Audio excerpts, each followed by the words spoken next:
গত 14ই ফেব্রুয়ারি ছিল সরস্বতী পূজা, আর এবার সরস্বতী পুজো ছিল আমাদের কাছে খুবই স্পেশাল, কারণ ওই দিন আমাদের মেয়ে হাতেখড়ি দিতে চলেছিল।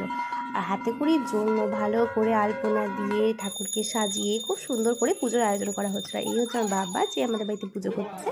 বাবাই প্রতি বছর পুজো করে থাকে, আর বাবার হাতেই হয়েছে এবার আমার ছোট্ট সোনার হাতেখড়ি। এই দেখো কি সুন্দর করে লিখছে, আর সব মন্ত্রগুলো ও যেন বাবার আগে আগেই বলে দিচ্ছিল, সেই নিয়েও আমরা খুবই হাসাহাসি করছিলাম।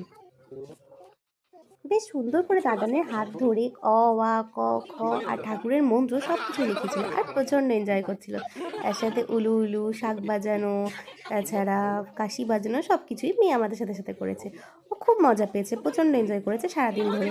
তারপরে ওকে নিয়ে একটু আমরা ঘুরু গিয়েছিলাম আমাদের এখানে রামকৃষ্ণ মিশন, যেখানে সব ছোটো ছোটো বাচ্চারা যায় সরস্বতী পূজার দিন, সেখানেও হাতে খড়ি হয়।